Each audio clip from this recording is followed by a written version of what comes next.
Confidently বলতে পারি এখানে শুধুমাত্র 6টা বাচ্চাই মারা গেছে। এসি লিকেজ ছিল কি না ছিল এই বিষয়টা কিন্তু এখনো তদন্ত করে বের করতে হবে। আমরা কিন্তু আমাদেরকে সুযোগ দিতে হবে এবং ফরেনসিক টিম এসেছে, তারা এই বিষয়টা দেখছে। ঘটনাটা ঘটেছে এটা পুরোপুরি আনএক্সপেক্টেড। আমরা এই ধরনের কোনো ঘটনা আমাদের এই হসপিটালে কখনোই ঘটে নাই। যেই ওয়ার্ডে 11টা রোগী ছিল, পোস্ট অপারেটিভ ওয়ার্ড, ওখানে 6টা বাচ্চা ছিল আর বাকি রোগীদের বাচ্চারা এনআইসিউতে ছিল এবং 6টার সময় তাদেরকে এনআইসিউতে নিয়ে যাওয়া হয়েছে এবং এনআইসিউতে নেওয়ার পরে 2টো বাচ্চাকে মৃত পাওয়া গেছে আর বাকি 4টা বাচ্চা খুবই ক্রিটিক্যাল অবস্থায় ছিল, তাদেরকে ভেন্টিলেটরে দেওয়া হয়েছে। আমাদের নিউনেটাল আইসিইউতে ডাক্তাররা আছে, তারা অনেক চেষ্টা করেছে কিন্তু তারপরে সেই বাচ্চাগুলোকেও বাঁচানো যায়নি।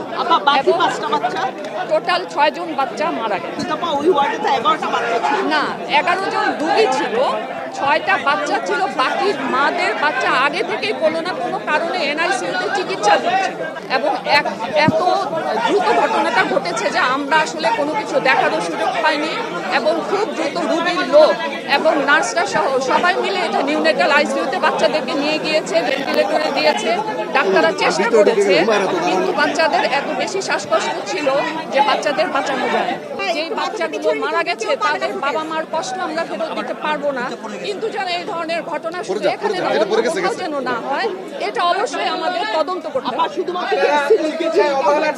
আসলে কি কারণে হয়েছে এটা আমাদের তদন্ত করে দেখতে হবে, কারণ আমরা এখন পর্যন্ত তদন্ত করার কোনো সুযোগই পাইনি। আমাদের আইন বিশেষজ্ঞ যারা আছেন এবং বিভিন্ন সেক্টর থেকে অনেকে এসেছেন, ডিজি হেলথ থেকে এসেছেন, আমাদের ডিজি স্যার এসেছেন, প্রশাসনের অনেকেই এসেছেন, সবাই কিন্তু এটা তদন্ত করে বের করবে যে কি কারণে হলো। একসাথে 6টা বাচ্চা মারা যাওয়ার ঘটনা আদ্দিন হসপিটালের বিগত কখনোই এই হয়নি। এই হসপিটাল 1997 সাল থেকে আমরা কাজ করছি এবং আমরা প্রচুর ডেলিভারি করে থাকি এবং এই ডেলিভারিও সুস্থভাবে হয়েছে। আমরা এসি লিকেজের কথা শুনেছি, আপনারা কি আসলে এসি আমরা সবসময় চেক করি এসি লিকেজ ছিল কি না ছিল এই বিষয়টা কিন্তু এখনো তদন্ত করে বের করতে হবে। আমরা কিন্তু আমাদেরকে সুযোগ দিতে হবে এবং ফরেনসিক টিম এসেছে, তারা এই বিষয়টা দেখছে। প্রাথমিকভাবে কি কারণে মারা গেল আপনারা কি পেয়েছেন? না না না, এইখানে আমি কনফিডেন্টলি বলতে পারি এখানে শুধুমাত্র 6টা বাচ্চাই মারা গেছে আর বাকি তারা এনআইসিউতে চিকিৎসা দিন। এটা কিন্তু এই ঘটনার সাথে রিলেটেড না। রাত 3টার পরে একটা বাচ্চা একটু অসুস্থ বোধ করানোতে তাকে এনআইসিউতে নিয়ে চিকিৎসা দেওয়া হয়েছে এবং নিউনেটোলজিস্ট যারা আছে তারা দেখে বলেছেন যে না বাচ্চার ভাইটাল সাইন সবকিছু ভালো আছে, তখন কিন্তু তাকে আবার ওয়ার্ডে নিয়ে আসছে। আসলে ঘটনায় বাচ্চাগুলো অসুস্থ হয়েছে 6টার দিক থেকে, 6টার সময় একসাথে 6টা বাচ্চা, তখনই কিন্তু রোগীর লোকজন এবং নার্স সহ সবাই মিলে এনআইসিউতে নিয়ে গেছে।